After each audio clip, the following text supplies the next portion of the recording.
Pessoal, eu já vou falar sobre futebol, porque a grande final do Gauchão aconteceu neste domingo, Dia Internacional da Mulher.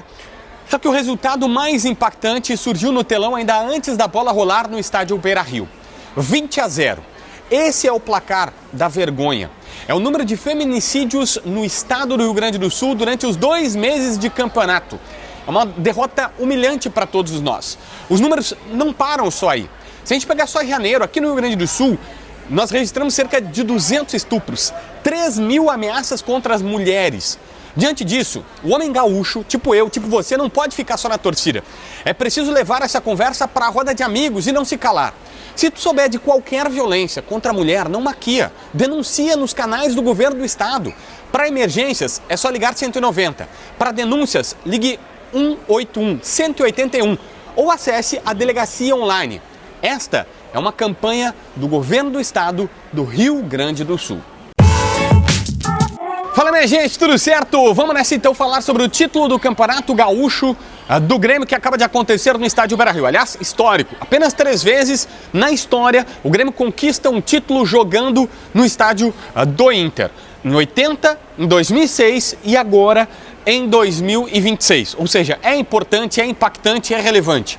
E eu já começo dizendo, apesar do cenário não ser dos melhores, quem está me acompanhando sabe, eu tive que fazer uma viagem de família, foi super importante ficar um pouco mais reservado, a gente estava precisando disso por várias questões particulares, enfim, mas agora já estou voltando, nessa segunda estou de volta no Debate Raiz, vou lá encarar Bagé, Baldasso, Diogo, Meneghetti, todo mundo para a gente fazer de novo o Debate Raiz nessa semana e aí, obviamente, encarar o ano.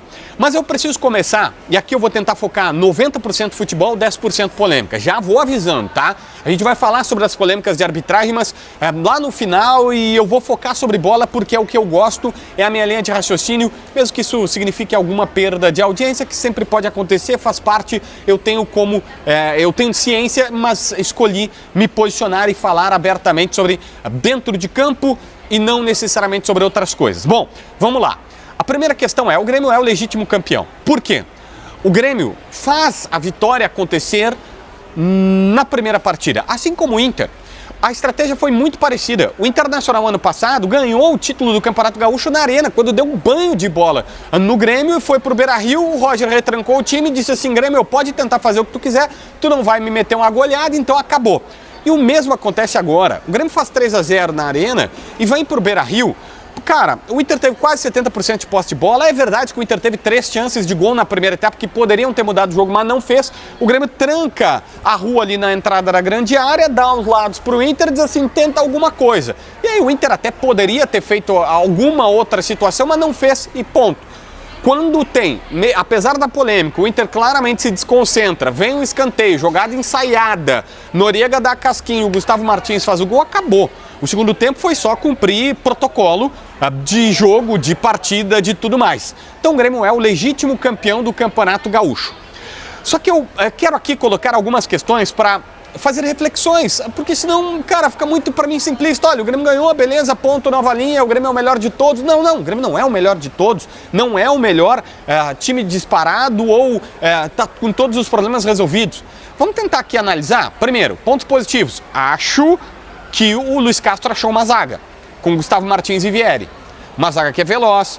O Vieri cresceu muito, apesar de ter um lance pouco inteligente, que ele se arriscou, não foi expulso por detalhe, mas correu um risco danado, mas jogou muito bem. Assim como o Gustavo Martins. Uma zaga veloz, está sendo firme, está sendo madura, que está sendo inteligente. E olha, quem diria, né? A gente tem no Grêmio aí, olhando o plantel, Balbuena, Kahneman, Wagner Leonardo, que nas horas vagas custou $4,5. Quem joga são os garotos e mais, jogam muito bem. O Everton, que tem aí algumas oscilações, na estreia dele no Grenal não foi tão bem e tal, o Everton salva o Grêmio. Salva o Grêmio em mais de uma oportunidade, no lance do Carboneiro, em outras que a bola bate na trave e ele divide. O Everton, bem, começando a se afirmar como o goleiro do Grêmio. O Arthur, para mim, o cara, é o mais diferente. Ele e o Carlos Vinícius. O Carlos Vinícius não jogou tão bem as finais, não foi assim nessa final principalmente, não foi destaque, não teve aquele brilho, protagonismo de antes, ninguém vai fazer crise nisso, é só colocando aqui, colocando sobre a partida, porque o Grêmio fez um jogo para, enfim, colocar o jogo debaixo do braço, regulamento debaixo do braço e esquece. Só que o Arthur é o diferente do meio campo do Grêmio, as coisas acontecem com ele. Mas, por exemplo, para mim o craque do Gauchão é o Noriega. O Noriega vai muito bem de zagueiro e vai muito bem de primeiro volante. Seja de zagueiro ou de primeiro volante, o Noriega joga bem. Ele dá a segurança defensiva. O Gustavo Martins não consegue jogar, bota o Noriega lá na zaga pela direita que ele vai performar. Mas eu preciso de um primeiro volante, talvez o Leonel Pérez, a gente não sabe o que vai ser, agora o Cuejar saiu. Bota o Noriega de primeiro volante que ele vai muito bem. Para mim, o craque do Gauchão. Melhor jogador é esse peruano. Melhor custo-benefício da gestão do presidente Guerra, que contratou ele num valor relativamente barato e se bobear vai vendê-lo. Ele vai ser convocado para a seleção peruana e se, olha, mais um pouco, não vou aqui antecipar as situações, mas claramente é um cara que pode ser facilmente vendido pelo Grêmio, porque tem potencial para isso, é garoto, também não é tão velho. E a gente tem várias questões importantes e positivas para colocar no Grêmio, eu insisto, o Grêmio foi legitimamente campeão do Gauchão, não vou colocar. Mas vamos tentar uma análise que é racional, porque o Grêmio teve muitas... o Luiz Castro demorou. Primeiro que ele demorou para encontrar o time. Segundo, ele está encontrando um time que joga num tripé de volantes.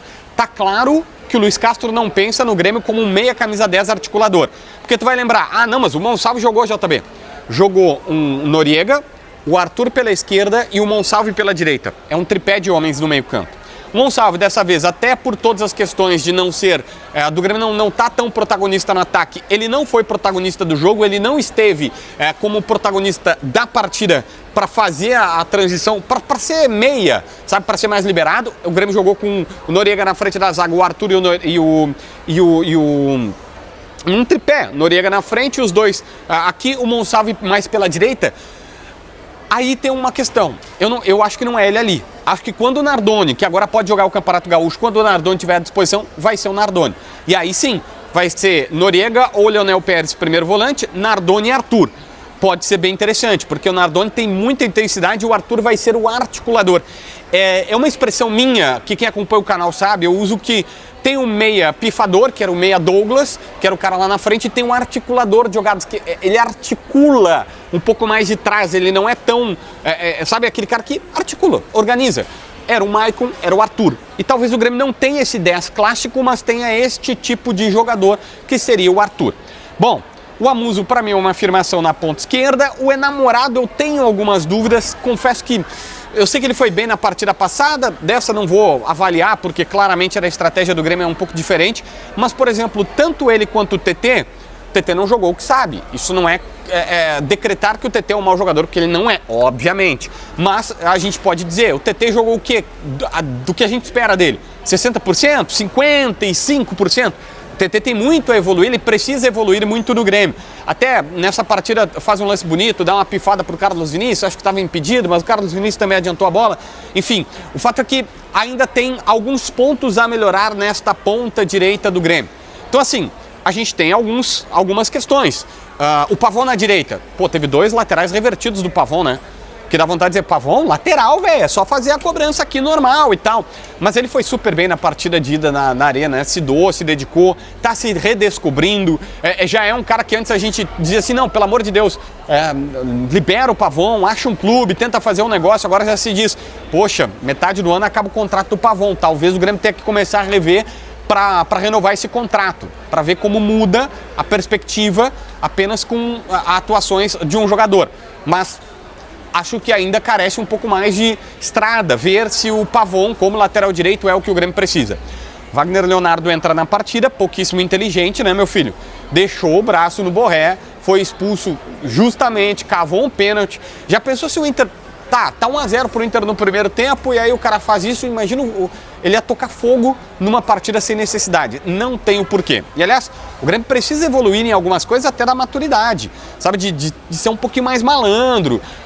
Acabou o clássico, os jogadores, os caras da comissão técnica foram provocar os colorados. O Luiz Castro foi muito bem, ele tirou todo mundo da confusão, dizendo não, vamos comemorar lá com a torcida do Grêmio. Então assim, o Grêmio ainda é um time em formação, é isso que eu quero colocar.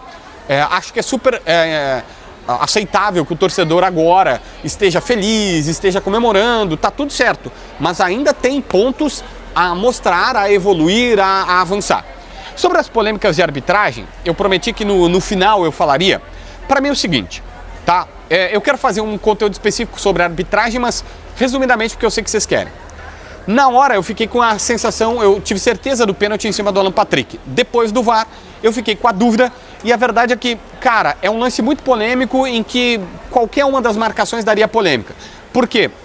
Parece que é um sanduíche de Alan Patrick, mas a verdade é que o Vieri não encosta nele e, por outro lado, o Alan Patrick coloca o pé, só que o Monsalve, na verdade, ganha a frente dele e o Alan Patrick chuta o Monsalve. Dá pra ter essa interpretação. Então, velho, qualquer uma das marcações do árbitro seria polêmica. Não era para expulsão o Vieri, mas esse é um ponto que o Luiz Castro tem que chamar o Vieri numa salinha e dizer: meu filho, tu não pode fazer isso. Assim como o Wagner Leonardo não deu em nada, mas tu não pode fazer isso. Tu não pode arriscar a tua carreira desse jeito. Já pensou se o árbitro dá o pênalti, que podia ser para qualquer um dos lados, e ainda expulsa o Vieri? 1-0 o Inter, no intervalo o Grêmio com 10 e o Internacional com todo o Beira-Rio. Não, o Vieri precisa amadurecer nisso. Bola jogou muito. Comportamental, hoje com o VAR ele não pode pisar. Provavelmente o árbitro interpretou ali que foi jogada antidesportiva e não agressão. Porque se é uma agressão sem bola é vermelho. Jogo antidesportivo, cartão amarelo. E isto ajudou ele. E eu sei que tem outras. O Ronaldo pegou um amuso no primeiro tempo e deu com essa parte do corpo aqui no pescoço do amuso. Para mim não era para vermelho, era para cartão amarelo. O torcedor também vai reclamar que teve falta na origem do lance do pênalti para o Inter, que o Inter reclama pênalti, que teve uma falta no Arthur. Mas a verdade é que, velho, assim, a parte do Rafael Klein ou da arbitragem gaúcha, que tem muita reclamação, os jogadores fazem um teatro danado, todo mundo reclama, ninguém tenta jogar, todo mundo cava, todo mundo faz um monte de coisa que, sabe, é meio demais, sabe, meio demais pro espetáculo. Mas enfim, tentei, como sempre, aqui falar sobre futebol. Inscreve no canal, assina a notificação, deixa teu like, comenta aqui embaixo para ver mais vídeos.